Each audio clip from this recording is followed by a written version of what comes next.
Okay so अस्सलाम वालेकुम। हम काफ़ी दिनों से रीनल फिजियोलॉजी को ख़त्म करने की कोशिश कर रहे हैं और ये ख़त्म हो नहीं रही है। आज बारी है चैप्टर 29 की, जिसमें हम स्टडी करने वाले हैं urine concentration and dilution regulation of ECF, osmolarity and sodium concentration.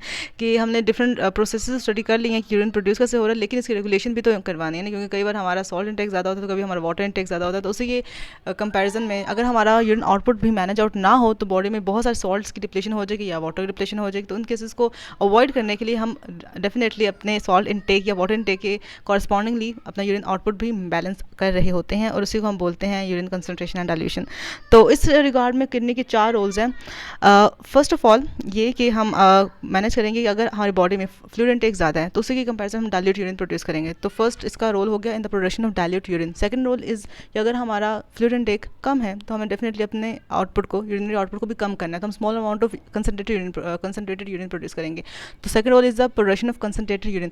Third one being कि हम कैसे बॉडी में सॉल्ट्स को और इलेक्ट्रोलाइट्स को बैलेंस आउट करेंगे, कि हमने उसकी भी रीअब्जॉर्प्शन करवाएं ताकि उसकी डिप्लेशन ना हो जाए। और फोर्थ रोल बीइंग कि हमारी थर्स्ट और सॉल्ट एपिटाइट के मैकेनिज्म्स को हम स्टडी करेंगे कि हमें थर्स्ट कैसे लगती है, उसके क्या क्या स्टिमुलाई है, और हमें सॉल्ट एपिटाइट कैसे प्रोड्यूस होती है और उसके क्या क्या स्टिमुलाई है, हमने उसको कैसे कैसे रेगुलेट करना है। तो ये 4 प्रोसेस को हम बेसिकली आज डिटेल में देखने वाले हैं।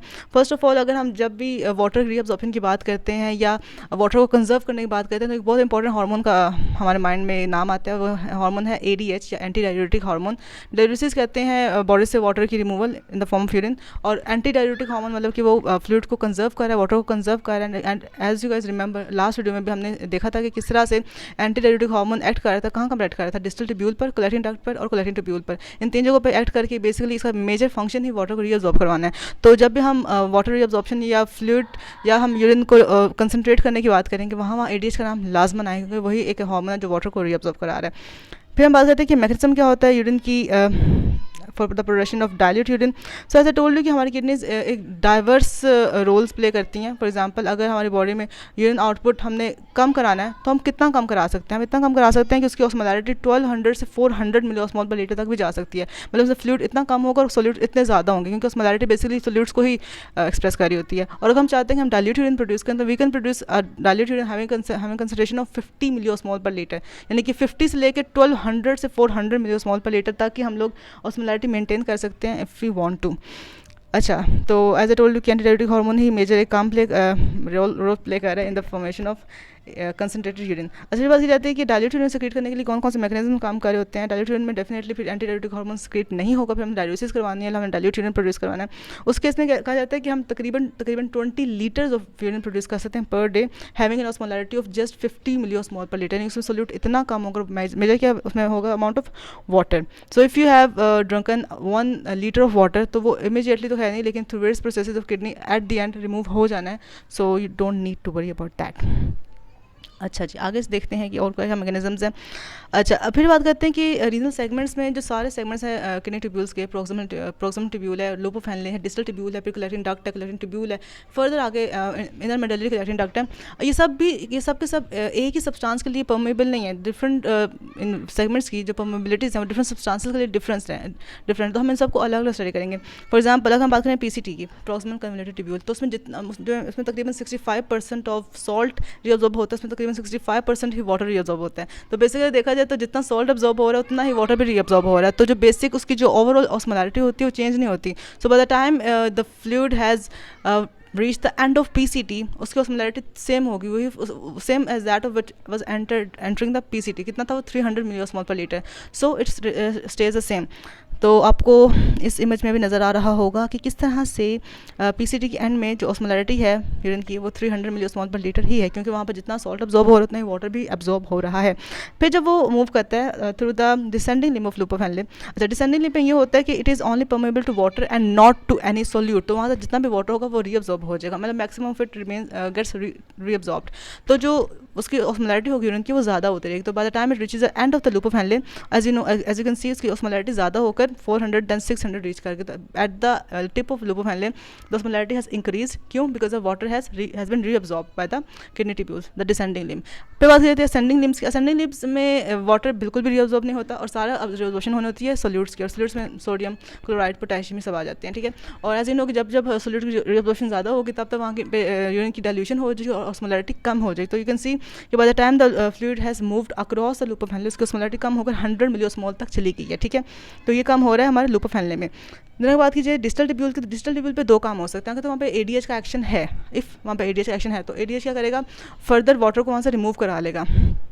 जब वो वाटर वहाँ से रिमूव करा लेगा तो उसकी ऑस्मोलैरिटी ज़्यादा हो जाएगी, लाइक 100 से कितनी हो जाएगी, तकरीबन 1200 तक भी जा सकती है। लेकिन अगर वहाँ पे एडीएच नहीं काम कर रहा तो वो भी डिस्टल ट्यूब्यूल भी टोटली इम्परमेबल टू वाटर रहेगा और परमेबल टू सोल्यूट हो जाएगा। तो इस केस में ऐसा होगा कि इसकी जो ऑस्मोलैरिटी होगी वो कम हो जाएगी, लाइक 100 से 50 मिलियोस्मॉल पर लीटर हो जाएगी।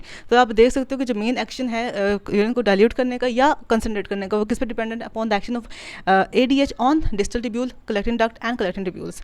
ओके, इसमें बस यही बताया हुआ है इस पूरे पेज पर। फिर बात कर जाती है कि अगर हम लोग चाहें कि हम कंसनट्रेटेड यूरिन प्रोड्यूस करें तो उसमें हमें क्या करना है, उसमें बस हमने ये करना है कि हमने एडीएच के अमाउंट को कम कर देना, क्योंकि सॉल्ट्स को या सोल्यूट्स को रिअब्सॉर्ब करना it's the intrinsic function of kidney, वो तो रिअब्सॉर्ब करने ही करने हैं। तो अगर हम डिस्टल टिब्यूल पर एक्शन ऑफ एडीएच को ब्लॉक करवा दें, ठीक है, ड्रग्स देकर या हम कुछ भी करके, तो उस केस में ये होगा कि डेफिनेटली तो इंट्रिंसिक एक्शन है। जब आपकी बॉडी में वाटर ऑलरेडी मतलब कम हो रहा है, ठीक है, तो तब एडीएच नहीं प्रोड्यूस होगा, सॉरी एडीएच अब ज़्यादा प्रोड्यूस होगा क्योंकि हमें कंसनट्रेटेड यूरिन प्रोड्यूस कराना है, ठीक है। तो जब आपकी बॉडी में डेफिनेटली वाटर की कमी हो रही है तो एडीएच ज़्यादा प्रोड्यूस होगा, क्योंकि अब हम उसको बॉडी से निकालना नहीं है। तो आपने जस्ट उसको एक्टिवेट कर देना, क्योंकि खुद ही एक्टिवेट हो जाएगा। हमारे ब्रेन में कुछ थर्स्ट मैकेनिज्म्स भी होते हैं, वो भी एक्टिवेट हो जाते हैं। जो मैकेनिज्म थर्स्ट सेंटर को एक्टिवेट करते हैं वही सेंटर बेसिकली एडीएच की प्रोडक्शन को भी इन्हांस कर देते हैं, और एडीएच रिलीज होगा तो हमारी जो ब्लड में उसमें हमारे वाटर की अमाउंट अगेन ज़्यादा हो जाएगी। How, by the reabsorption from the kidney tubules. So that is a way by which you can produce a concentrated urine. और अगर एडीएच कम हो जाएगा फॉर सम रीज़न, अगर हमारी बॉडी में ऑलरेडी बहुत पानी है, तो हम क्या करेंगे, सिंपली एडीएच का एक्शन ब्लॉक कर देंगे, डिस्टल ट्यूब्यूल पर एडीएच नहीं एक्ट करेगा और रीअब्जॉर्प्शन ऑफ वाटर नहीं होगी, तो डेफिनेटली उस केस में हमारा डाइल्यूट यूरिन प्रोड्यूस होगा। और अगर ये बात की जाए कि कितना ज़्यादा कंसनट्रेटेड यूरिन प्रोड्यूस हो सकता है, एज ए टोल्ड यू 1200 से 400 तक ही उसकी हो सकती है, जैसे कह सकते हैं ऑस्मोलैरिटी, और तकरीबन उसका वॉल्यूम कम होकर हाफ लीटर तक भी जा सकता है। नॉर्मली कितना होता है, 1.5 लीटर होता है ना यूरिन का वॉल्यूम, तो वो हाफ लीटर तक जा सकता है if we really want to decrease the volume and increase the concentration of urine. और अगर हम बात करें कि मतलब डाइल्यूट कितना यूरिन हो सकता है, तो तकरीबन 50 मिलियोस्मॉल तक उसकी जा सकती है ऑस्मोलैरिटी, और तकरीबन 20 लीटर्स पर डे हम वॉल्यूम ऑफ यूरिन प्रोड्यूस कर सकते हैं to get rid of the excess water in our body. अच्छा, फिर बात की जाती है, एक टर्म आती है obligatory urine volume. Obligatory urine volume क्या होता है? बात की जाती है कि हमारी बॉडी में स्टिल अगर हम पानी ना भी पिएं, सॉल्ट इंटेक ना भी करें, हमारी बॉडी में इंट्रिंसिकली बहुत सारे मेटाबॉलिक वेस्ट प्रोड्यूस हो रहे हैं, उनको तो बॉडी से रिमूव कराना ही कराना है ना। उसके लिए हमारे पास जो एक source of removal of waste क्या है, यूरिन प्रोडक्शन।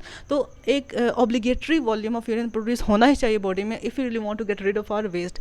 और हम कितने अमाउंट ऑफ वेस्ट की बात करें, कितना अमाउंट ऑफ वेस्ट या कितने अमाउंट ऑफ सोल्यूट हमारी बॉडी में नॉर्मली प्रोड्यूस हो, इनको हम रिमूव कराने की बात कर रहे हैं, तो तकरीबन 600 milliosmole of solute has to be removed by the production of urine. अब 600 मिलियोस्मॉल फ्लूइड सोल्यूट्स के लिए हमें कितना अमाउंट ऑफ यूरिन चाहिए, तो इसको हम एक फॉर्मूला से करते हैं basically, and this is a formula कि if you want to remove 600 milliosmole of solute from our body, और हमारा जो मैक्सिमम यूरिन को कंसनट्रेट करने की एबिलिटी है तकरीबन 1200 मिलियोस्मॉल पर लीटर, तो हम इनको आपस में डिवाइड करें तो हमें पास ऑब्लिगेटरी यूरिन वॉल्यूम आ जाएगा, या फिर वो वॉल्यूम ऑफ यूरिन आ जाएगा जो हमें मसली रिलीज करना है बॉडी से, फिर we want to get rid of the जो खतरनाक वेस्ट प्रोडक्ट्स है, खतरनाक solutes which have been produced in our body. तो हम बेसिकली अपने जो हमारा जो अमाउंट ऑफ सोल्यूट्स हमने रिमूव करना है उसको डिवाइड करेंगे with the maximum concentrating ability of the kidneys, और उससे हमारा आ जाएगा answer the obligatory urine volume का, जो कि होता है ऑलमोस्ट 0.5 लीटर्स पर डे। हमें 0.5 litre per day urine produce करना ही होता है in order to get rid of those 600 milliosmole per litre of the solutes from our body.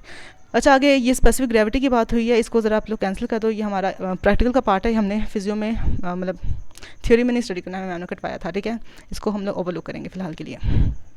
अच्छा, आगे बात की जाती है कंसनट्रेटेड यूरिन प्रोडक्शन की, और कंसनट्रेटेड यूरिन कैसे प्रोड्यूस होता है। जस्ट टोल्ड यू कि कंसनट्रेटेड यूरिन प्रोड्यूस करने के लिए will be needing the hormone, कौन सा है, एडीएच। जहाँ भी कंसनट्रेटेड यूरिन की बात आएगी वहाँ एडीएच की बात आएगी। तो यहाँ पर फिर दो चीज़ें आ जाती हैं, जस्ट एडीएच ही कंसनट्रेटेड यूरिन प्रोड्यूस नहीं करा रहा है, एडीएच के साथ साथ एक और बहुत इंपॉर्टेंट मैकेनिज्म है जो एक्टिवेट हो चुका होता है, जो कि बेसिकली इंट्रिंसिकली किडनी प्रेजेंट होता है। अच्छा, एक तो हो गया एडीएच कि एडीएच काम करेगा तो ही कंसनट्रेटेड यूरिन प्रोड्यूस होगा, लेकिन second action is the hyper osmotic medullary interstitium, ठीक है।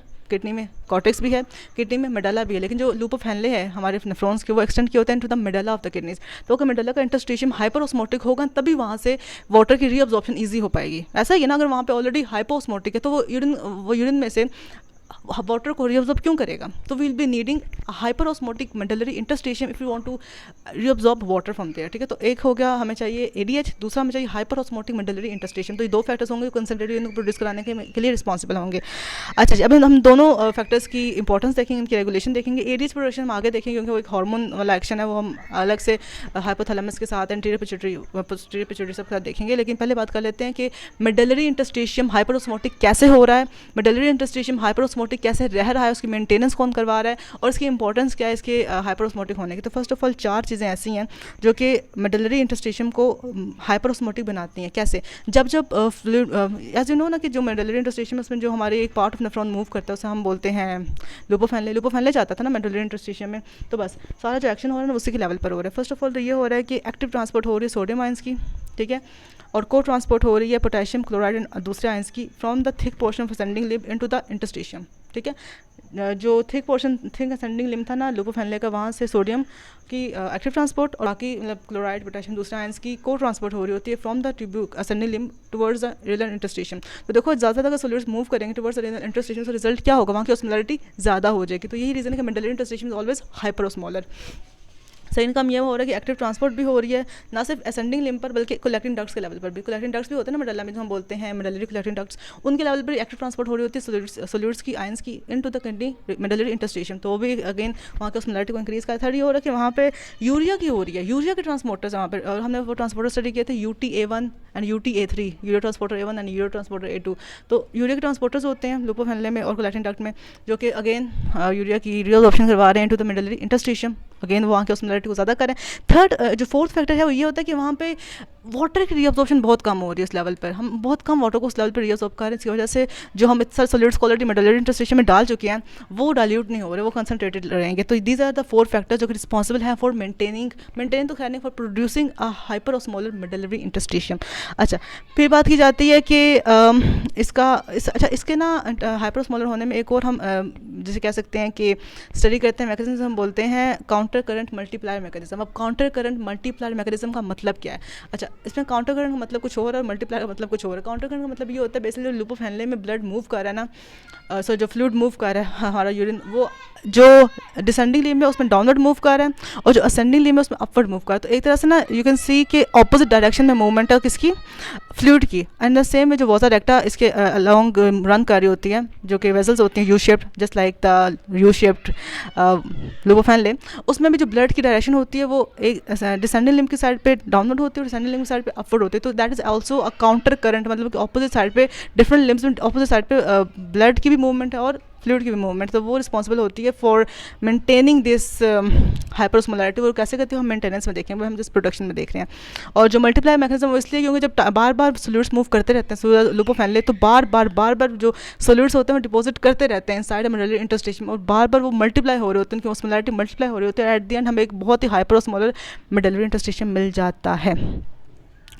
ओके, सो बस ये बात ही, फिर बात करते हैं स्पेशल कैरेक्टरिस्टिक्स होते हैं लुपोफेनले की that cause the solutes to be trapped inside the medulla. As I just told you कि जो लुपोफेनले होती है शेप यू शेप्ड है, तो अगर एक साइड से फॉर एग्जांपल वाटर रिलीज हो जाता है, डिसेंडिंग लिम्ब, ऐसे told you descending limb is जैसे कह सकते हैं कि परमिएबल टू वाटर, तो डिसेंडिंग लिम्ब से वाटर गया, ठीक है, इनसाइड द रीनल इंटरस्टिशियम, तो वहाँ पे थोड़ी सी होगी डाइल्यूशन। असेंडिंग लिम्ब से वाटर वापस आ गया, सोल्यूट निकल गया, तो अगेन वहाँ पे होगी कंसंट्रेशन ऑफ रीनल इंटरस्टिशियम। तो दिस यू कैन से कि बहुत ही एनाटॉमी बड़ी मजे की बनी हुई है लुपोफेनले की वजह से, एक साइड से वाटर निकल है, दूसरी साइड से वापस आ रहा है और सोल्यूट निकल रहे हैं। तो इन दिस वे हम एक मेंटेनेंस कर लेते हैं रीनल मेडलरी इंटरस्टिशियम की, वो हाइपरओस्मोलर ही रहता है। अच्छा, और फिर बात की जाती है कि जो हमने एक पंप की बात की जो को ट्रांसपोर्ट करा रहा है, एक्टिव ट्रांसपोर्ट करा रहा है सोडियम आयंस की और को ट्रांसपोर्ट करा रहा है डिफरेंट क्लोराइड पोटेशियम आयंस की from the thick ascending limb of loop of Henle, वो उसकी ना वो एक ग्रेडियंट मेंटेन करता है 200 मिलियोस्मोल का, मतलब कि तकरीबन फॉर एग्जांपल अगर 400 मिलियोस्मोल है ना मेडलरी इंटरस्टिशियम में, तो तकरीबन 200 मिलियोस्मोल होगा inside the ascending limb of loop of Henle. तो तकरीबन हर बार जैसे उसमें से पास करेगा, फॉर एग्जांपल अगर हम असेंडिंग लिम्ब से पास कर रहे हैं, फ्लूइड पास कर रहे हैं, तो वहाँ से सोल्यूट्स ने रीअब्सॉर्ब हो गया इनटू द इंटरस्टिशियम, वहाँ पे हो गया ऑस्मोलैरिटी 400 मिलियोस्मोल की और उसके अंदर रहेगी 200 मिलियोस्मोल की ऑस्मोलैरिटी, ठीक है, जो कि by the time it reaches the end of loop of Henle वो 100 तक पहुँचेगी, लेकिन वो फिलहाल 200 है। और जैसे वो 200 होती है पीछे से पीसीटी से और डिसेंडिंग लिम्ब से और ज़्यादा फ्लूइड वहाँ पर आ जाता है, जो कि अगेन उसके अंदर क्या है और ज़्यादा सोल्यूट्स हैं, तो वहाँ से अगेन क्या होगा, जो सोल्यूट्स होंगे मूव कर जाएंगे इनटू द किडनी इंटरस्टेशियम, और वहाँ पे जो ऑस्मोलैरिटी 400 हुई थी वो फिर 500 हो जाएगी, और यहाँ पे कितनी हो जाएगी 300। इसी तरह 200 का ना हमेशा गैप रहेगा, और ये 200 गैप होगा जो बार बार इनको चीज़ों को ना रीअब्जॉर्ब करा रहा है और बार बार सोल्यूट्स मूव कर रहे हैं from the ascending limb into the renal interstitium. At the end क्या होगा, उस ऑस्मोलैरिटी ऐसे दो के गैप से 200 के गैप से इंक्रीज करते करते eight the and 1200 to 400 मिलियोस्मॉल per litre हो जाएगी। क्योंकि देखो ना, अब नेक्स्ट टाइम जैसे ही उसकी हुई ना तकरीबन 500 इनसाइड और 300 पीसीटी से और फ्लूइड आएगा, अब उसकी वो ज़्यादा सोल्यूट्स लेकर आएगा, उसमें से अगेन सोल्यूट मूव की इनटू द इंटरस्टेशियम, वहाँ की भी होगी 700, यहाँ की होगी 500। तो इस तरह इंक्रीज करते करते 200 मिलियोस्मॉल इंक्रीज करते करते एट द एंड हम 1200 to 400 की मिलियोस्मॉल पर लीटर की ऑस्मोलैरिटी अचीव कर लेते हैं इनटू इंटरस्टेशियम। और यही बात है जो हम अगले पेज पर भी एक्सप्लेन कर रहे हैं इस वाले डायग्राम में, कि देखो पहले 300 था, फिर वहाँ से 400 to 200 की उन्होंने बना दी, वो ग्रेडियंट अचीव कर लिया, ठीक है। फिर वहाँ से ऊपर से और फ्लूइड आया जो कि फिर 400 का था, फिर 400, फिर वहाँ से 500 का हो गया, फिर 500 से 700, फिर 1000, फिर 1200। और ना जो tip of loop of Helen, tip of loop of Helen में ना ज़्यादा कंसंट्रेशन होती है, क्योंकि वहाँ पे सब चीज़ें इकट्ठी हुई होती हैं, और by the time with fluid reaches the tip वहाँ पे काफ़ी ज़्यादा कंसंट्रेशन भी हो चुकी होती है, जैसे जस्ट टोल्ड यू बिफोर। अच्छा जी, ये और इस साथ आप देख सकते हो कि रिपीटेटिव रिअब्जॉर्प्शंस हो रही हैं, और एट द एंड क्या होगा, डिपोजिशन हो जाएगी सोल्यूट के अंदर मिडल इंटरस्टेशियम। और वही तो हम चाहते हैं कि मैक्सिमम डिपोजिशंस हों, और मिडला का जो इंटरस्टेशियम है वो हाइपर ऑस्मोलर हो जाए। उसका फ़ायदा क्या होगा, यही हाइपर ऑस्मोलर इंटरस्टेशियम है जो बाद में वाटर की रिअब्जॉर्प्शन कराएगा, है ना।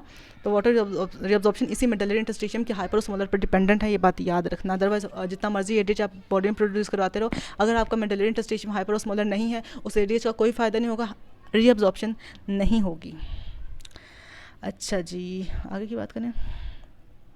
अच्छा, अब हम बात करते हैं, अब हमने लूप ऑफ हेनले भी देख लिया, डिस्टल ट्यूब्यूल का रोल देखते हैं। डिस्टल ट्यूब्यूल का कंसंट्रेट करने में क्या रोल है। एज ए टोल्ड यू कि डिस्टल ट्यूब्यूल पे दोनों काम हो सकते हैं, दोनों एक्सट्रीम्स पाई जाती हैं। अगर तो एडीएच है फिर तो रीअब्जॉर्प्शन हो जाएगी, और बहुत ज़्यादा कंसंट्रेशन भी हो सकती है, यूरिन की 1200 to 400 मिलियोस्मॉल तक भी इसको हम ऑस्मोलैरिटी इंक्रीज कर सकते हैं। लेकिन अगर एडीएच नहीं है, फिर भैया जी आपका डीसीटी, आपका कलेक्टिंग ट्यूब्यूल करंट डक्ट बिल्कुल निकम्मे हैं, वो कुछ नहीं करेंगे, कोई वाटर को रीअब्जॉर्ब नहीं कराएंगे, वो जस्ट सोल्यूट को रीअब्जॉर्ब कराएंगे और एक बहुत लार्ज अमाउंट ऑफ वाटर को सिक्रीट करा देंगे बॉडी से, और तकरीबन 50 मिलियोस्मॉल पर लीटर। मतलब इस लूप ऑफ हेनले के एंड पे जो एक ऑस्मोलैरिटी बचती है ना पानी की, वो होती है तकरीबन 100 मिलियोस्मॉल, ठीक है। मतलब पीसीटी में कितनी थी 300, ठीक है। लूप ऑफ हेनले से गुजरते गुजरते ना bye the time it reaches the end of loop of Henley होते तकरीबन 100 मिलियोस्मॉल। लेकिन अगर डीसीटी के लेवल पर कोई एडीएच काम ना करो तो वहाँ से और डिक्रीज कर जाती है ऑस्मोलैरिटी, तकरीबन 50 मिलियोस्मॉल तक पहुँच जाती है। तो यू कैन से कि डिस्टल ट्यूब्यूल के दो डुअल रोल्स हैं, एडीएच होगा तो रीअब्जॉर्ब कराएगा, एडीएच नहीं होगा तो कुछ रीअब्जॉर्ब नहीं कराएगा, ठीक है। तकरीबन 1200 मिलियोस्मॉल पर लीटर तक की भी वो यूरिन प्रोडक्शन कर सकता है, ठीक है, अगर उसमें है एडीएच। अगर नहीं है तो 50 तक, ऐसा ही ना, उल्टा हो जाएगा सीन। अच्छा जी, फिर बात करते हैं कि यूरिया की रीअब्जॉर्प्शन की। तो एज ए टोल्ड कि जो हमारा है descending limb, sorry ascending limb है, वहाँ पर भी, और जो हमारा इनर मिडलरी कलेक्टिंग डक्ट में लगे, जो प्रिसाइसली बोल दो इनर मिडलरी कलेक्टिंग डक्ट, मिडला में जो कलेक्टिंग डक्ट प्रेजेंट है, उनमें होते हैं कुछ ट्रांसपोर्टर फैसिलिटेटेड डिफ्यूजन के लिए कुछ कैरियर प्रोटीन्स होते हैं, बोलते हैं UTA1 एंड UTA3। ये दोनों प्रोटीन्स बेसिकली ना यूरिया की रीअब्जॉर्प्शन करा लेते हैं from the kidney tubules into the renal interstitium. और ये यूरिया भी एज ए टोल्ड बिफोर के एक फैक्टर है which is responsible for the high osmolarity of the medullary interstitium. अच्छा जी, ये बात होगी। तो कहा जाता है कि अगर सोल्यूट जो हैं जिसमें हमारे मेन सोडियम और दूसरे आयंस हैं वो 40 to 50% कॉन्ट्रीब्यूट करें ना अगर मेडला की हाइपर ऑस्मोलैरिटी के लिए, तो तकरीबन 40 to 50% ही कॉन्ट्रीब्यूशन यूरिया की भी है। कोई इतना हल्का ना लो इसको, ये बहुत अच्छा बच्चा है, ये भी वहाँ की हाइपर ऑस्मोलैरिटी करा रहा होता है, जस्ट एक वेस्ट प्रोडक्ट नहीं है। ऑल राइट, अच्छा फिर बात की जाती है कि जो यूरिया होता है ना ये रीसर्कुलेट कर रहा होता है, ठीक है। मतलब रीसर्कुलेट ये ऐसे कर रहा होता है कि जब ये आई थिंक ये वाला फैक्टर, हाँ शायद इधर ही है, हाँ। तो हम इसमें बता रहे हैं कि यू कैन सी कि कैसे हम लोग इनर मिडलरी कलेक्टिंग डक्ट से यूरिया को रीअब्जॉर्ब करवा रहे हैं, वो रीअब्जॉर्ब हो रहा है इनटू द मिडलरी इंटरस्टेशियम। हम क्यों करा रहे हैं, because we want to increase the osmolarity of the renal interstitium. अच्छा फिर बात करें रीसर्कुलेशन ऑफ यूरिया। अच्छा होता ये है ना कि जब ये यूरिया यहाँ से रीअब्जॉर्ब होता है ना, तो इंटरस्टेशियम में यूरिया की एज यू कैन सी की अमाउंट ज़्यादा हो जाएगी डेफिनेटली। यूरिया बेचारा थोड़ा बैक लीकिंग करने लग जाएगा। बैक लीकिंग कहाँ से करेगा, बैक लीकिंग में बताते हैं वो कहाँ से करेगा, वो नेक्स्ट वाली स्लाइड पर। हाँ ये देखो, ये ट्रांसपोर्टर हैं, यू कैन सी कि ये जो मिडलरी कलेक्टिंग डक्ट है वहाँ पे UTA1 और UTA3 ट्रांसपोर्टर हैं जो बेसिकली रीअब्जॉर्प्शन करा रहे हैं यूरिया की from the collecting duct into the renal interstitium. और आपको नजर आएगा ना ये डिसेंडिंग लिम्ब के एंड पे ना आपको एक और ट्रांसपोर्टर नजर आ रहा है UTA2, जो कि बेसिकली जो हमने बाहर निकालता ना यूरिया, वो वापस से अंदर जा रहा है ट्यूब्यूल के। तो इन दिस वे यूरिया की ना रीसर्कुलेशन होती रहती है, मतलब कलेक्टिंग डक्ट से निकला बाहर इंटरस्टेशियम में और आपके लूप ऑफ हेनले से वापस UTA2 के ज़रिए वापस से एंट्री ले इनटू द किडनी ट्यूब्यूल्स। तो इन दिस वे इसका फ़ायदा बेसिकली ये होता है कि जो यूरिया होता है ना वो जस्ट बॉडी में डिपॉजिट नहीं हो रहा, वो साथ साथ रिमूव भी होता जा रहा है बॉडी से, क्योंकि हम even if it is helping us in maintaining a good hyperosmolarity, still it's a waste product, उसे हमने रिमूव भी करवाना है बॉडी से। तो इन दिस वे वो रिमूव भी हो रहा है और साथ में साथ हमारे हाइपरओस्मोलैरिटी के लिए कॉन्ट्रीब्यूट भी कर रहा है यूरिया। सो यू कैन सी कि किस तरह से 3 ट्रांसपोर्टर्स हेल्प आउट कर रहे हैं यूरिया की रीसर्कुलेशन में। और इसका फ़ायदा इसलिए ये होता है कि हम ना कंसनट्रेट कर देते हैं यूरिया को बॉडी में, और कंसनट्रेशन का फ़ायदा ये होता है कि बहुत ही कम अमाउंट ऑफ वाटर को यूटिलाइज करके बहुत हाई अमाउंट ऑफ यूरिया को बॉडी से एक्सक्रीट आउट कर सकते हैं। ये जिसे कह सकते हैं कि एक मॉडिफिकेशन है, एक एवोल्यूशनरी प्रोसेस है कि किस तरह हम लोग कम अमाउंट ऑफ वाटर में हाई अमाउंट ऑफ यूरिया को एक्सक्रीट कर सकते हैं। सो अच्छा जी, ये बात भी होगी। फिर बात की जाती है जो रिमूवल होता है ना यूरिया का बॉडी से, वो 3 फैक्टर्स पर डिपेंड करता है। एक तो ये कि हमारे प्लाज्मा में यूरिया का लेवल कितना है, और दूसरा फैक्टर ये होता है कि हमारे किडनी ट्यूब्यूल्स में यूरिया कितना फिल्टर आउट हो रहा है, और हमारा GFR कितना, और उसकी यूरिया की अब्जॉर्प्शन कितनी है। 4-5 फैक्टर्स मिलकर ना यूरिया, ये हम डिटरमिन कराएंगे कि यूरिया आइदर बहुत ज़्यादा बॉडी में डिपॉजिट हो रहा है या कि ये एक्सक्रीट आउट हो रहा है। क्योंकि अगर तो इसकी GFR ज़्यादा है तो मतलब अच्छा सा फिल्टर तो हो ही रहा है, और अगर इसकी रीअब्जॉर्प्शन ज़्यादा है तो मतलब बॉडी में वापस आ रहा है, और अगर इसकी एक्सक्रीशन ज़्यादा है तो मतलब कि सही है। तो इन चीज़ों को रेगुलेट करने का काम हमारी किडनीज़ का है। तो वो फिर बैक लीकिंग को और उसकी एब्जॉर्प्शन को रेगुलेट करके इस फंक्शन को अचीव कर लेती हैं। तो यहाँ पर बस यही बताया हुआ है। अच्छा जी, फिर बात की जाती है वाज़ारेक्टर की। जस्ट टोल्ड यू कि just like loop of Henley में काउंटर करंट मल्टीप्लाई मैकेनिज्म है, मतलब कि ऑपोजिट डायरेक्शन में एक जगह से फ्लूइड नीचे आ रहा है, एक जगह से फ्लूइड ऊपर जा रहा है। इन द सेम में जो वाज़ारेक्टर उसकी भी जो से कह सकते हैं कि जो उसकी एनाटमी है, फंक्शनल एनाटमी है, जिस लूप ऑफ हेनले की जैसे ही है, मतलब कि एक साइड से ब्लड नीचे आ रहा है, साइड से ब्लड ऊपर आ रहा है। तो डेफिनेटली ये दोनों फैक्टर्स ही कॉन्ट्रीब्यूट करते हैं टू हाइपरोस्मोलर मेडुलरी इंटरस्टिशियम। और एज ए टोल्ड यू कि काउंटर करंट मल्टीप्लाई मैकेनिज्म हम इसी को कह रहे हैं, उसमें just loop of Henley contribute नहीं कर रहा, काउंटर करंट मल्टीप्लाई मैकेनिज्म में वाज़ारेक्टा भी रिस्पॉन्सिबल होते हैं। पहली बात तो ये कि जो वाज़ारेक्टा है वो मेडुला में होते हैं, ठीक है, किडनी की मेडुला में प्रेजेंट होते हैं। And I told you in the previous lecture कि हमारा जो मेडल है उसमें जो है ना ब्लड की कंट्रीब्यूशन जस्ट लेस देन 5% है। मेजर जो ब्लड होता है ना कॉर्टेक्स में जाता है, मेडल में बहुत कम जाता है, कम कंट्रीब्यूशन। तो वहाँ पे जो ब्लड होगा वो स्लगिशली मूव कर रहा होगा। स्लगिशली ब्लड की मूव करने का फ़ायदा ये होता है कि हमें बहुत ज़्यादा टाइम मिल जाता है फ्लूइड्स को रीअब्जॉर्ब कराने के लिए। तो जब स्लगिशली ब्लड मूव करेगा, हम मैक्सिमम फ्लूइड्स को रीअब्जॉर्ब करवा लेंगे, तो उसका फ़ायदा ये होगा कि रीनल के इंटरस्टिशियम में फ्लूइड्स की अमाउंट ज़्यादा हो जाएगी, तो वहाँ पे हाइपरओस्मोलैरिटी अचीव हो जाएगी। सेकंड फैक्टर ये होता है कि एज ए टोल्ड यू कि एक साइड से फ्लूइड नीचे आ रहा है, दूसरा से फ्लूइड ऊपर आ रहा है। तो अगर इन केस हमारे बहुत ज़्यादा वाटर को हमने रीअब्जॉर्ब कर भी लिया इनटू इंटरस्टिशियम, तो सेंडिंग लिप से वाटर को हम वापस से बैक रीअब्जॉर्ब करा लेंगे इनटू द वाज़ारेक्टा। तो जो इंटरस्टिशियम है उसमें फिर वाटर की अमाउंट ज़्यादा नहीं होगी और हाइपरओस्मोलैरिटी डिस्टर्ब नहीं होगी। In this way counter current multiply mechanism hyperosmolarity को मेंटेन कर रहा है। हाइपरओस्मोलैरिटी को प्रोड्यूस करने का काम उन 4 फैक्टर्स का था, जिसमें मैंने आप लोगों को बताया था कि किस तरह डिफरेंट सोल्यूट्स की रीअब्जॉर्प्शन हो रही है along with urea and along with different को ट्रांसपोर्ट हो रही है, वो प्रोड्यूस कर रहा था। लेकिन हाइपरओस्मोलैरिटी को मेंटेन करने का काम इस काउंटर करंट मल्टीप्लाई मैकेनिज्म का है, जिसमें लूप ऑफ हेनले भी रिस्पॉन्सिबल है, वाज़ारेक्टा भी रिस्पॉन्सिबल है। अच्छा जी, फिर बात जाते हैं अगर इन केस आपका ब्लड प्रेशर ज़्यादा हो गया, या आपका किडनी का ब्लड फ्लो ज़्यादा हो गया, या आपका जो लूप ऑफ हेनले से ब्लड पास कर रहा था उसका प्रेशर या उसकी स्पीड ज़्यादा हो गई, तो उसमें क्या होगा, ज़्यादा से ज़्यादा रीअब्जॉर्प्शन हो जाएगी। लेकिन उसको जैसे कह सकते हैं कि जो वाटर है उसको वो रीअब्जॉर्ब तो हो जाएगा, लेकिन उसको वापस किडनी ट्यूब्यूल्स में एंट्री लेने का टाइम नहीं मिलेगा। तो उसके इसमें ये होगा कि आपका जो हाइपरओस्मोलैरिटी है मेडुलरी इंटरस्टिशियम की, वो डिस्टर्ब हो जाए, क्योंकि वाटर आ तो रहा है उसमें लेकिन वापस से ना ट्यूब्यूल्स में नहीं जा रहा, क्योंकि स्पीड इतनी ज़्यादा है, हम लोग वाटर को मेंटेन नहीं कर पा रहे हैं। वाटर की जिसे कह सकते हैं कि उसकी अमाउंट को ना ट्यूब्यूल्स में वापस नहीं भेज पा रहे हैं, सारी की सारी अमाउंट कहाँ पर इकट्ठी होगी इनटू द मेडुलरी इंटरस्टिशियम। तो उस केस में हम कहते हैं कि जब भी हमारा ब्लड प्रेशर ज़्यादा होगा, जब भी हमारा किडनी का ब्लड फ्लो ज़्यादा होगा, जो कम होना चाहिए है ना, हमने यही स्टडी करते हैं कि स्लगिश ब्लड फ्लो होना चाहिए ताकि हम मैक्सिमम सोल्यूट को रीअब्जॉर्ब कराएं। अगर वैसा नहीं होता तो हाइपरओस्मोलैरिटी डिस्टर्ब होगी, यूरिन की कंसनट्रेटिंग एबिलिटी किडनी की कम हो जाएगी और हमारा कंसनट्रेशन ऑफ यूरिन भी कम हो जाएगा। अच्छा जी, ये बात भी होगी। अब हम आगे देखते हैं। अच्छा जी, समरी देख लेते हैं। अब हमने बहुत सारी बातें कर ली, चीज़ें बहुत सारे कंफ्यूज भी कर रहे होंगे आप लोगों को डेफिनेटली, लेकिन एक बार समरी में इसको हम लोग अगर रीइटरेट कर लेंगे तो डेफिनेटली हमें काफ़ी हेल्प आउट होगी। फर्स्ट बात याद रखना, ऑल्दो 65% ऑफ सोल्यूट रीअब्जॉर्ब हो रहे हैं पीसीटी में, ऑल्दो 65% ऑफ वाटर रीअब्जॉर्ब हो रहा है पीसीटी में, पर उसका कोई फ़ायदा नहीं है, क्योंकि by the time we reach the end of the PCT हमारी ओस्मोलैरिटी स्टिल सेम होती है 300 मिलियोस्मोल पर लीटर। उसका रीज़न ये होता है जितना सोल्यूट ऑब्जॉर्ब हो रहा है उतना ही वाटर भी ऑब्जॉर्ब हो रहा है, होगी बात। और यहाँ पे एक चैनल होता है एक्वापोरिन 1 जो कि बेसिकली वाटर को रीअब्जॉर्ब करा रहा होता है, बस ये फैक्टर है, इसमें पीसीटी में कोई मेजर चेंजेस नहीं आ रहे। फिर बात की जाती है डिसेंडिंग लिम्ब। डिसेंडिंग लिम्ब में भी वो जो एक्वापोरिन 1 की मैं बात करूँ वो डिसेंडिंग लिम्ब में भी प्रेजेंट होता है। और डिसेंडिंग लिम्ब मैंने बताया था जस्ट परमेबल होता है टू वाटर, वहाँ पर जस्ट वाटर की रिअब्जॉर्प्शन होती है। So by the time we reach the end of the tip of the loop of Henle, वहाँ पर क्या होगा, ऑस्मोलैरिटी बहुत ज़्यादा हो चुकी होती है, तकरीबन 600 मिलीऑस्मोल तक हो चुकी होती है, क्योंकि जो वाटर था हमने रिअब्जॉर्ब करा लिया और कंसंट्रेशन किसकी होगी, सोल्यूट्स की होगी। एंड देन बात होती है थिन असेंडिंग लिम्ब की। तो थिन असेंडिंग लिम्ब में जस्ट पैसिव डिफ्यूजन होती है सोल्यूट्स की, क्योंकि मतलब वो होता तो है परमेबल टू सोल्यूट्स, वाटर की परमेबिलिटी नहीं होती है इसमें ना, तो वो जस्ट होता है परमेबल टू सोल्यूट पार्टिकल्स। और वहाँ पर डिफरेंट सोल्यूट पार्टिकल्स वहाँ से फिर रिअब्जॉर्ब हो रहे होते हैं टू द मेडुलरी इंटरस्टिशियम, कहाँ पे, थिन असेंडिंग लिम्ब में। अभी हम लोग थिक असेंडिंग लिम्ब की बात नहीं करेंगे, just talking about the thin ascending limb. वहाँ पे पैसिव डिफ्यूजन हो रही होती है, क्योंकि वहाँ पे कोई प्रॉपर कैरियर या चैनल प्रोटीन्स प्रेजेंट नहीं है, हाँ वो जस्ट प्रेजेंट होते हैं in the thick ascending limb of loop of Henley.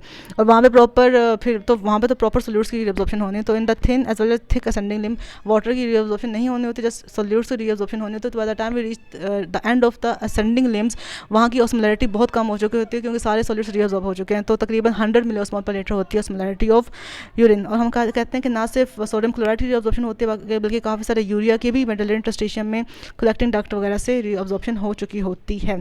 तो हम आगे कलेक्टिंग डक्ट लेवल पे देखेंगे। अच्छा, अर्ली डिस्टल लेवल की बात की जाए, लेट डिस्टल लेवल की बात की जाए, या कॉर्टिकल कलेक्टिंग डक्ट की बात की जाए, तो उन लेवल्स पे आप लोग ये देखोगे कि जो हमारा रिजल्ट है वो डिपेंड करेगा कि एडीएच की अमाउंट ज़्यादा है या नहीं है। अगर एडीएच की अमाउंट है तो ठीक है, वहाँ पे हम लोग उसको हाइपरोस्मोलर करा लेंगे, यूरिन को हम लोग उसमें से वाटर वगैरह को रिमूव करा लेंगे। एडीएच की अमाउंट नहीं है तो 1200 की बजाय 50 मिलीऑस्मोल तक चली जाएगी ऑस्मोलैरिटी, और हम dilute amount of urine produce करेंगे। अच्छा, और इनर मेडुलरी कलेक्टिंग डक्ट की बात की जाए तो इनर मेडुलरी कलेक्टिंग डक्ट का basically as I told you कि काम मेजर है, क्योंकि वहाँ पे यूरिया रिअब्जॉर्ब हो रहा है, मेडुलरी इंटरस्टिशियम हाइपरोस्मोलर हो रहा है, और वहीं पर ही बेसिकली आपके एडीएच ने भी काम करना होता है आकर। और इन this way inner medullary collecting duct इसलिए भी इंपॉर्टेंट है क्योंकि वो वी नो के यूरिया को रिअब्जॉर्ब करवा कर वहाँ पर हाइपरोस्मोलर मेडुलरी इंटरस्टिशियम को मेंटेन कर रहे होते हैं। अच्छा जी, बस यहाँ पर ये बात होगी। देन ये लोग बात करते हैं ऑस्मोटिक क्लियरेंस की। चाहिए अपना थोड़ा डिफरेंट कॉन्सेप्ट शुरू हो गया, पुराने कॉन्सेप्ट खत्म हो गया। क्लियरेंस, जैसे हमने रीनल क्लियरेंस की बात की थी कि कितना अमाउंट ऑफ प्लाज्मा क्लियर हो रहा है फ्रॉम सर्टन वेस्ट प्रोडक्ट और सर्टन सोल्यूट, उसको हम स्टडी किया था। रीनल क्लियरेंस में अब हम बात करते हैं ऑस्मोटिक क्लियरेंस की, कि एक पर्टिकुलर टाइम में कितने अमाउंट ऑफ, क्योंकि इनों के ऑस्मोलर या ऑस्मोलैरिटी का वर्ड हम यूज़ करते हैं फॉर डिफरेंट सोल्यूट्स। तो इन अ गिवन टाइम कितना अमाउंट ऑफ प्लाज्मा फ्री हो रहा है, मतलब खाली हो रहा है या साफ़ हो रहा है फ्रॉम सर्टेन सोल्यूट्स, उसे हम बोलेंगे ऑस्मोलर क्लियरेंस ऑफ प्लाज्मा। ठीक है, तो इस कॉन्सेप्ट कहते हैं ऑस्मोलर क्लियरेंस ऑफ प्लाज्मा। उसका जो फॉर्मूला होगा वो वही होगा जो हमने लास्ट टाइम स्टडी किया था। यू कैन सी हियर कि osmolar clearance is equal to the osmolarity of the urine into the urine volume divided by the osmolarity of the plasma. ये डिटरमिन करेगी ऑस्मोलर क्लियरेंस को, और ये GFR के भी इक्वल थी, क्योंकि डेफिनेटली एक बार अगर फिल्टर आउट होकर ग्लोमेरुलर फिल्ट्रेट बन गया ना, तो मतलब हमने उसको क्लियर भी कर लिया, क्योंकि अब आगे अगला काम किडनीज का है। तो बेसिकली आप फॉर्मूला लिखोगे osmolar clearance is equal to volume osmolarity of urine into the volume of urine divided by osmolarity of plasma. This will determine the osmolar clearance. अच्छा, इसकी एग्जांपल कुछ इस तरह दी जाती है कि जो ऑस्मोलैरिटी ऑफ यूरिन होती है वो तकरीबन होती है 600 मिलीऑस्मोल पर लीटर। ठीक है, और जो यूरिन का वॉल्यूम होता है वो तकरीबन 1 ml पर मिनट। अगर हम उसको एम की जगह लीटर में कन्वर्ट करें तो होता है तकरीबन 0.001 लीटर पर मिनट। ठीक है, हम जिस कन्वर्जन करें ताकि यूनिट्स मैच कर जाएं। अच्छा, फिर हम बात करते हैं कि जो हमारी ऑस्मोलैरिटी है प्लाज्मा की होती है तकरीबन 300 मिलीऑस्मोल पर लीटर। तो अगर हम इन सब वैल्यूज़ को पुट करें ना इस फॉर्मूला में, तो हमारी तकरीबन वैल्यू आती है 0.002 लीटर पर मिनट की, या 2 ml पर लीटर ऑफ, या 2 ml ऑफ प्लाज्मा। ठीक है, 2 ml पर मिनट ऑफ प्लाज्मा है is being cleared of solute each minute. ठीक है, तो ये हमने क्लियरेंस निकाल ली है। ऑस्मोलर क्लियरेंस ऑफ प्लाज्मा जो है तकरीबन 2 ml ऑफ प्लाज्मा पर minute is being cleared of solutes. तो इस तरह से हम ऑस्मोलर क्लियरेंस डिटरमिन कर सकते हैं, आपने देख लिया ये। ठीक है, अच्छा जी, फिर बात की जाती है कंसेप्ट जिसे हम बोलते हैं फ्री वाटर क्लियरेंस। ठीक है, अब फ्री वाटर क्लियरेंस क्या होती है?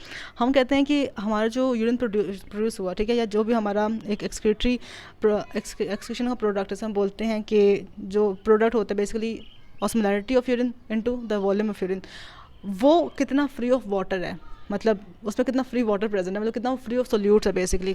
तो डेफिनेटली अगर बेसिकली हम ये फॉर्मूला लगाते हैं कि जो फ्री वाटर होता है ना वो होता है volume of urine minus the osmolarity. Definitely अगर हम लोग वॉल्यूम ऑफ यूरिन में से ऑस्मोलैरिटी को माइनस करते हैं तो बाकी बचेगा फ्री वाटर ही होगा ना। ठीक है, तो इस फॉर्मूला में यू कैन सी कि वॉल्यूम ऑफ यूरिन है, उसमें से हमने जो ऑस्मोलर क्लियरेंस है उसको माइनस कर देना, तो हमें जो वैल्यू आएगी वो आएगी किसकी, फ्री वाटर क्लियरेंस की, मतलब कि फ्री वाटर कितना है यूरिन में।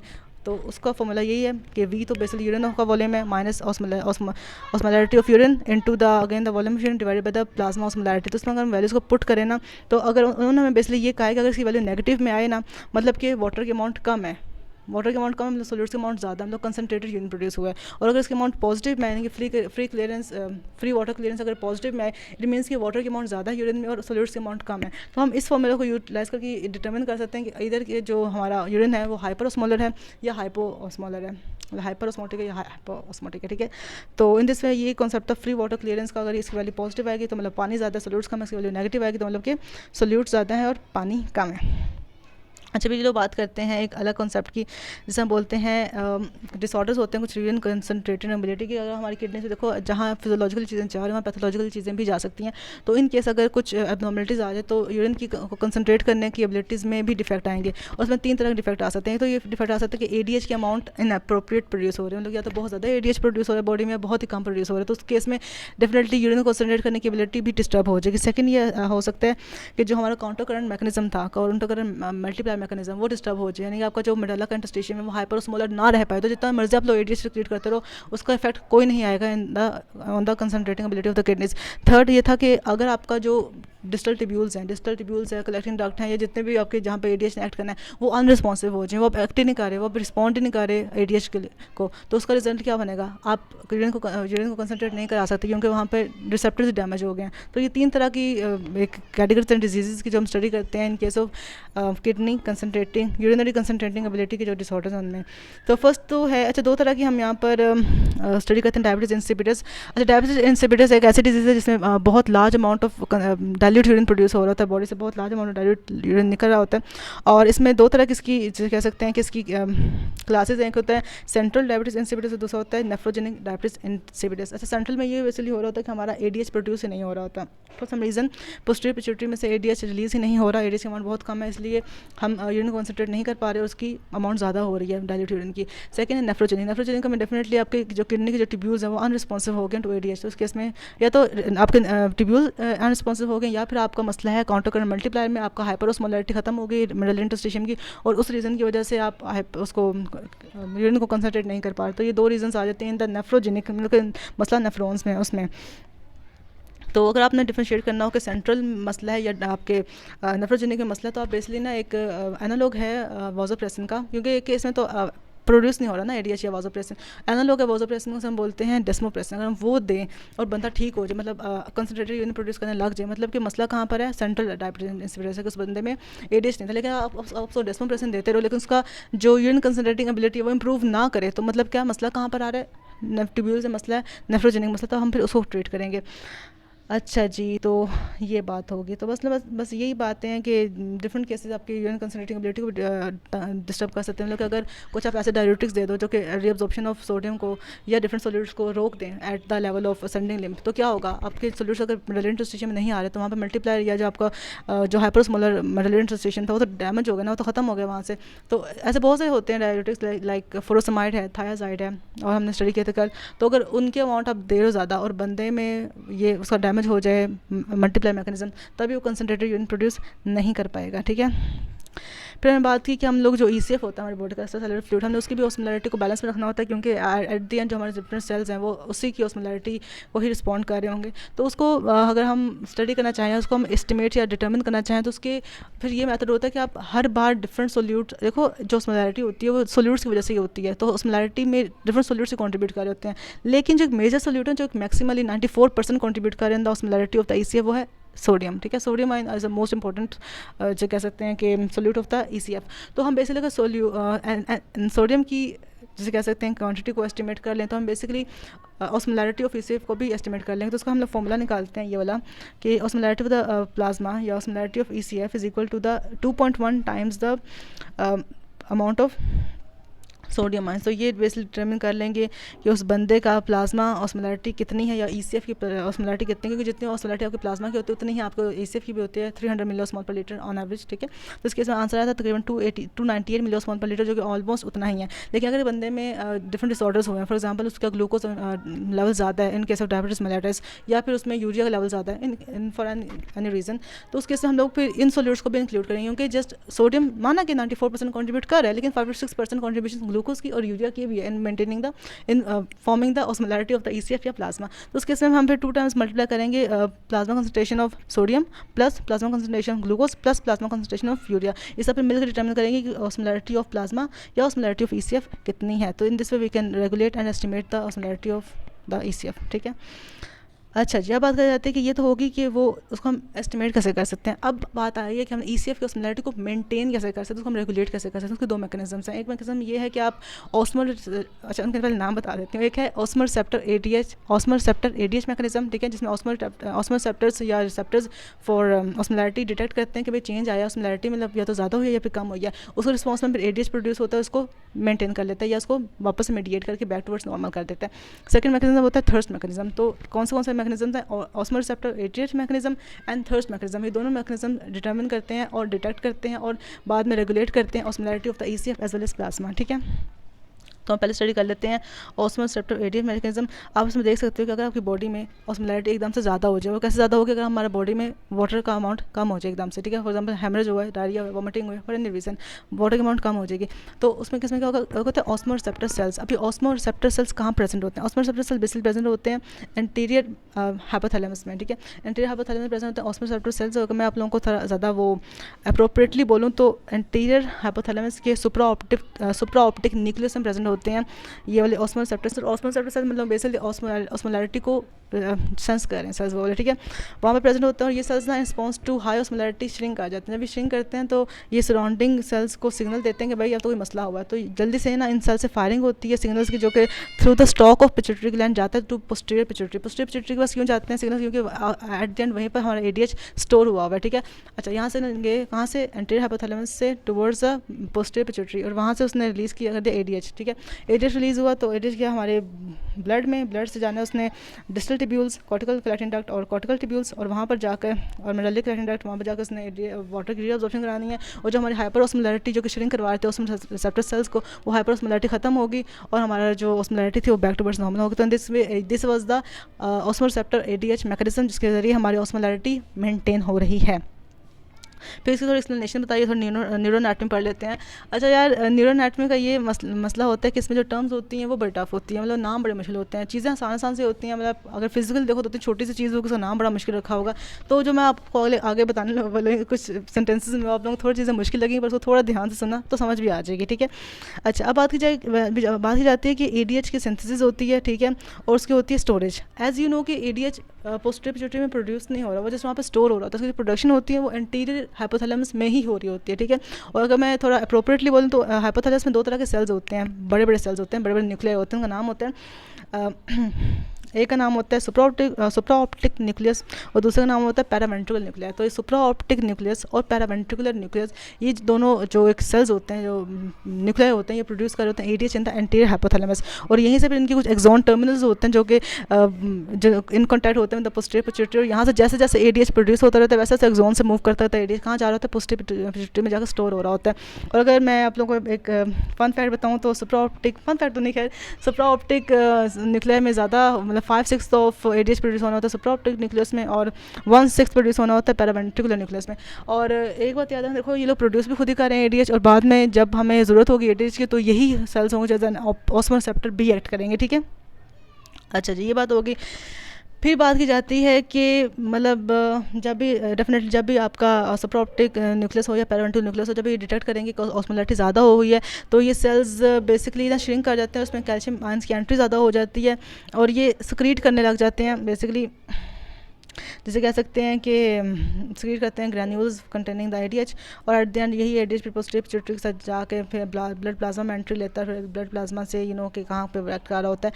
अच्छा, ये बात तो होगी सुप्रा ऑप्टिक न्यूक्लियस की, पैरावेंट्रिकुलर न्यूक्लियस की और हमारे पोस्टीरियर पिट्यूटरी की, जो कि बेसिकली सेंस भी कर रहे हैं और प्रोड्यूस भी कर रहे हैं ADH को। फिर एक और ये लोग न्यूरोनल एरिया की बात करते हैं। अच्छा, थर्ड वेंट्रिकल का आपने नाम सुना होगा, ब्रेन में होता है। थर्ड वेंट्रिकल के इर्द गिर्द ना एक और स्ट्रक्चर होता है, बेसिकली AV3 भी बोलते हैं उसको, anteroventral area of the third ventricle, मतलब anteroventral aspect of third ventricle पे एक एरिया होता है और उसे हम बोलते हैं AV3V रीजन, ठीक है। अब AV3V रीजन भी बहुत इंपॉर्टेंट है क्योंकि वो भी बेसिकली इसी हाइपरओस्मोलैरिटी को सेंस करता है और इसी हाइपरओस्मोलैरिटी को या हाइपोस्मोलैरिटी को सेंस करके इसके अकॉर्डिंगली एक्टिवेट करा रहा होता है सुप्रा ऑप्टिक न्यूक्लियस को। तो वो एरिया, उस एरिया के पास ना उसके ना दो डिविजन हुए हैं, दो एरियाज़ में। उसके जो अपर पार्ट में एक ऑर्गन पड़ा होगा उसे हम बोलेंगे सब फोर्निकल ऑर्गन, ठीक है। मतलब AV3V जो हमने anteroventral aspect of the third ventricle area तक हमने स्टडी किया था, उसी की सुपीरियरली पड़ा होगा एक एरिया से हम बोलेंगे सब फोर्निकल रीजन या सब फोर्निकल ऑर्गन। और इसकी इन्फीरियर एस्पेक्ट पे ऑर्गन पड़ा होगा हम बोलेंगे ऑर्गेनम वास्कुलोसम और लेमिना टर्मिनालिस। आई नो कि ये बहुत मुश्किल से नाम है, बहुत मुश्किल नाम है पता है, लेकिन ज़रा सुन लो समझ आ जाएगा। AV3V रीजन था, ठीक है, anteroventral aspect of the third ventricle पर। उसके सुपीरियरली प्रेजेंट एक ऑर्गन हम बोला सब फोर्निकल ऑर्गन। उसके इन्फीरियर एस्पेक्ट पे एक ऑर्गन प्रेजेंट हम बोला कि organum vasculosum of the lamina terminalis. और उसके दरमियान में एक और ऑर्गन प्रेजेंट है जिसका नाम है मीडियन प्रीऑप्टिक न्यूक्लियस। यार आई नो कि बहुत टफ है, अजीब सा, लेकिन बस याद कर लो नाम इनका, ठीक है। बस ये इंपॉर्टेंट है क्योंकि ये लोग हाइपरओस्मोलैरिटी को डिटेक्ट करके सिग्नल भेज सकते हैं सुप्रा ऑप्टिक न्यूक्लियस तक और वहाँ तक से रिलीज करा सकते हैं ADH को। और ADH ने बेसिकली क्या करना है, एंड वाटर को रीअब्जॉर्ब करवाना है, ठीक है। तो कौन कौन से ऑर्गन होंगे, सब फोर्निकल सुपीरियरली प्रेजेंट है, इन्फीरियरली प्रेजेंट है ऑर्गेनम वास्कुलोसम ऑफ लेमिना टर्मिनालिस और दरमियान में कौन सा प्री ऑप्टिक न्यूक्लियस।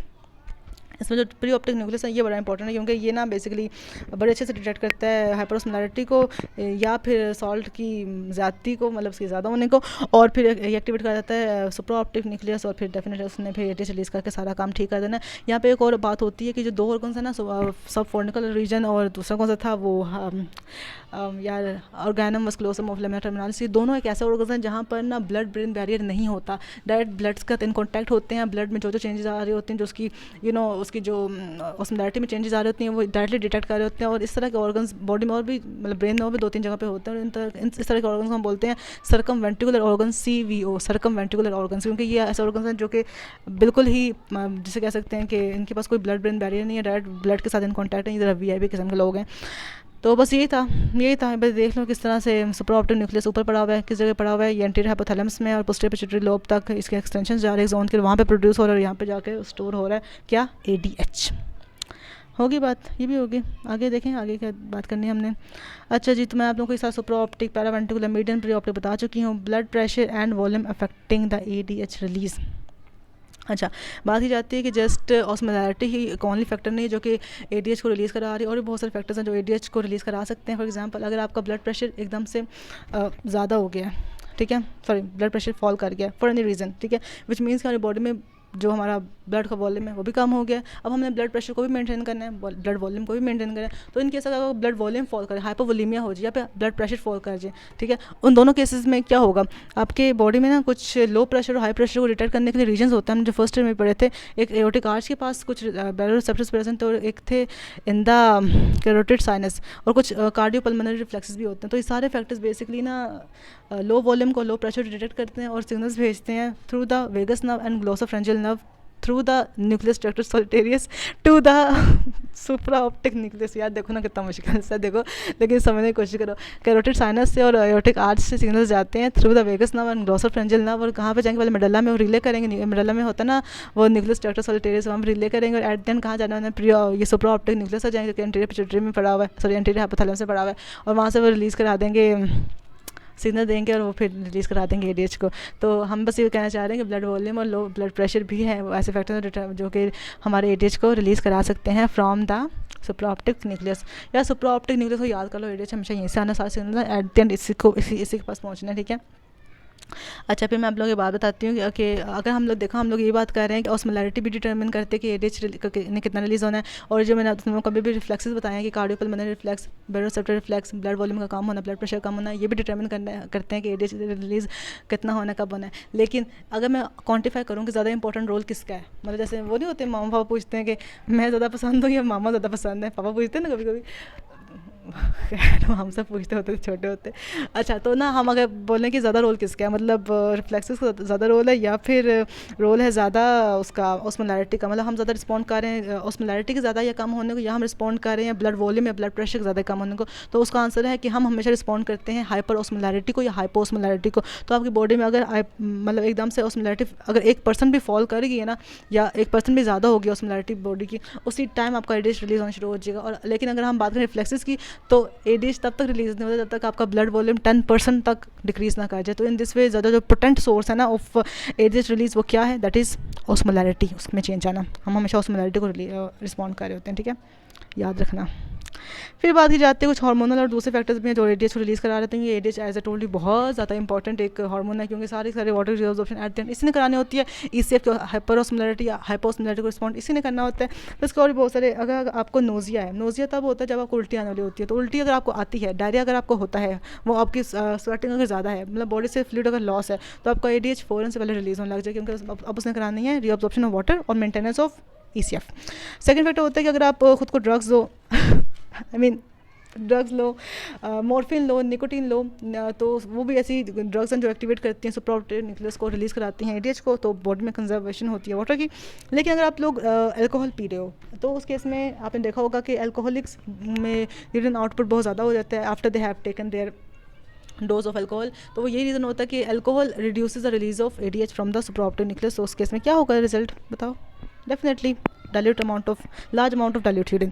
अच्छा जी, अब बात कर लेते हैं कि हमने कहा था कि एक फैक्टर जो कि बेसिकली ECF को मेंटेन कर रहा है वो है osmolarity ADH mechanism. Second factor was what? Thirst mechanism.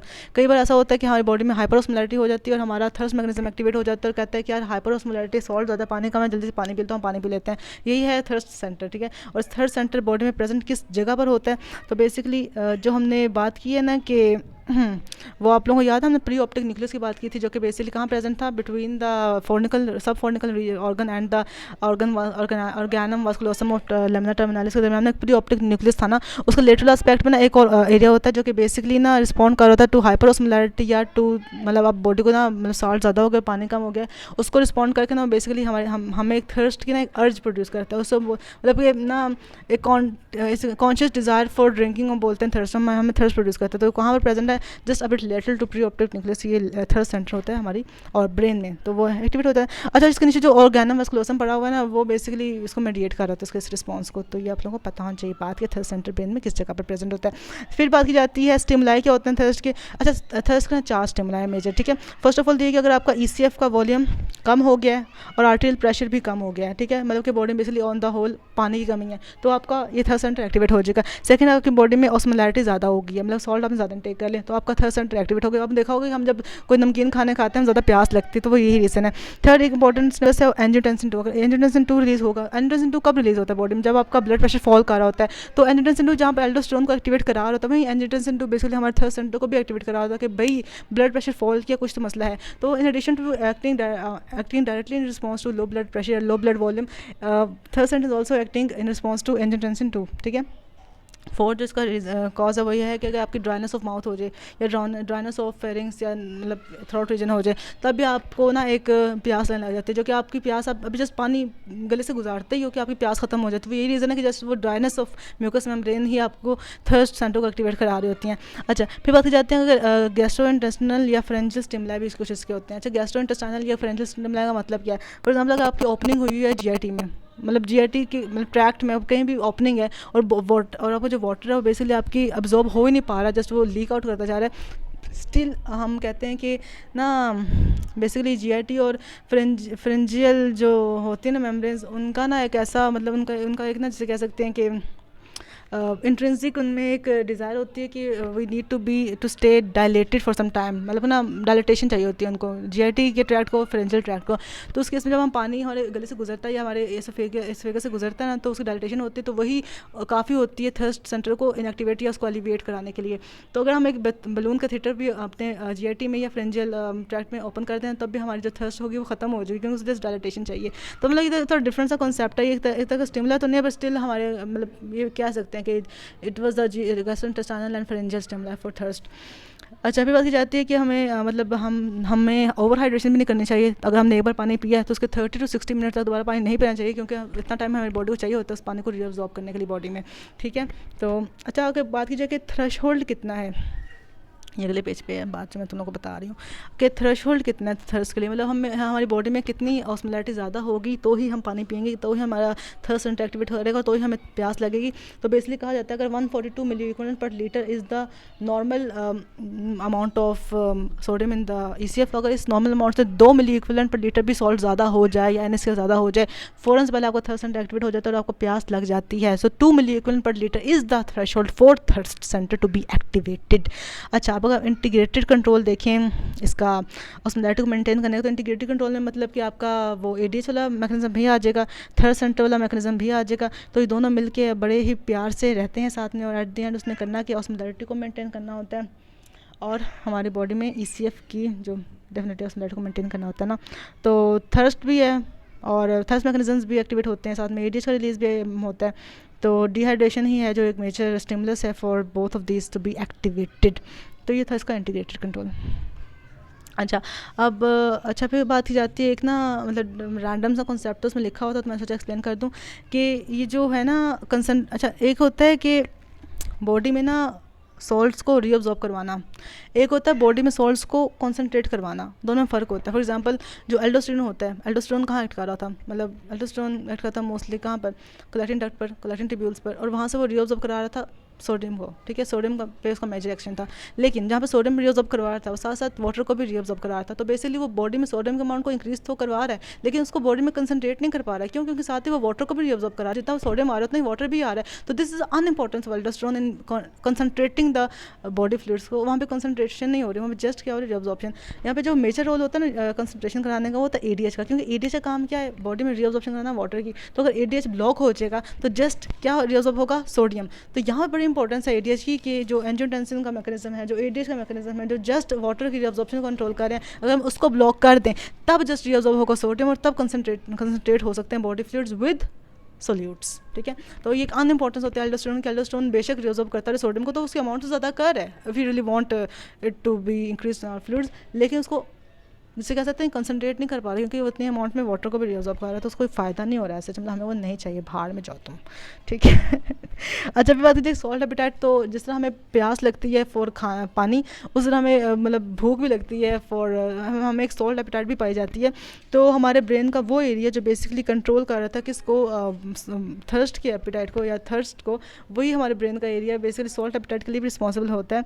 और मतलब बेसिकली हम कहते हैं कि जो हमारी बॉडी में ना नॉर्मल अमाउंट जो है ना, जो नॉर्मल सॉल्ट या सोडियम के अमाउंट को मेंटेन करने के लिए हमें जितनी इंजेक्शन लेनी चाहिए ना पर डे, वो है तकरीबन 10 to 20 milli equivalent of salt या 10 to 20 milli equivalent of sodium per day, इतनी होनी चाहिए। मतलब इतनी इनफ है, इतना हम अगर लें तो हम सर्वाइव कर सकते हैं, इतना सॉल्ट हमें लेना चाहिए। लेकिन हमारा जो लाइफ स्टाइल हमें इम्पेल करता है कि हम तकरीबन 100 to 200 milli equivalent per day of salt का इंटेक करें, ठीक है। तो इतना इंटेक होने की वजह से हमें कभी सॉल्ट की कमी नहीं हो सकती एटलीस्ट। लेकिन अगर हमारे बॉडी में एक मसला ये हो जाए कि एडिशन डिजीज़ होती है, एडिशन डिजीज़ में ये होता है कि एल्डोस्टेरोन प्रोड्यूस नहीं हो रहा होता है। अगर एल्डोस्टेरोन प्रोड्यूस नहीं हो रहा तो जितना भी सोल्यूट है वो एक्सक्रीट हो जाएगा, रीअब्जॉर्ब नहीं हो पाएगा। उस केस में हमारी बॉडी में कमी आ सकती है सोल्यूट को। उस केस में फिर हम डेफिनेटली हमें एक्टिवेट कराना पड़ेगा इस AV3V रीजन को, है ना। AV3V रीजन ही था ना ब्रेन में जो बेसिकली थर्स्ट को रेगुलेट करा था, और यही था जो रेगुलेट करेगा सॉल्ट एपेटाइट को भी। तो फिर उससे एक्टिवेट होना पड़ेगा, फिर हमें सॉल्ट ज़्यादा इंटेक करना पड़ेगा, क्योंकि वो बॉडी में स्टे नहीं कर रहा, निकलता जा रहा है बॉडी से। सो विद दिस नोट बहुत बहुत मुबारक हो, हम चैप्टर 29 ख़त्म कर चुके हैं। तो this is all about the dilution and concentration. I hope कि आप लोगों को थोड़ी बहुत समझ आई होगी इसकी, एटलीस्ट आप लोगों को मतलब एक फ्रेमवर्क तैयार हो गया होगा माइंड में कि कैसे कैसे ये सारे हो रहे हैं। मतलब चैप्टर का जो था ना मेजर कॉन्सेप्ट, कोर कॉन्सेप्ट, वो छोटा सा था, मतलब वो जस्ट मेडुलरी इंटरस्टिशियम को कंसंट्रेट करने पे और ADH को रिलीज करने पे बेस कर रहा था। लेकिन उससे कहानियाँ वो सारी डाली हुई थी, तो आप लोगों को शायद इसमें थोड़ा समझ ना आए। लेकिन अगर आप लोग इसको फिर 2 से भी पढ़ो तो आप लोगों को समझ आ जाएगा। ये फ़ायदा है कि आप अगर गाइडन आप नहीं भी खोलोगे तो आप लोगों को पता होगा कि गाइडन में क्या क्या चीज़ें एक्सप्लेन हुई हैं, तो आप लोगों को मेजर कॉन्सेप्ट तो आ गया। अब आप लोग को जस्ट कोर कॉन्सेप्ट ले लो फिर 2 से, तो आप लोगों को गुजारा हो जाएगा। तो this was the reason why I made this video. Thank you so much for your kind listening, and मिलते हैं फिर चैप्टर नंबर 30 के साथ, जो कि मैं कोशिश करूँगी जल्दी कर लूँ कवर। खैर, अल्लाह हाफिज़।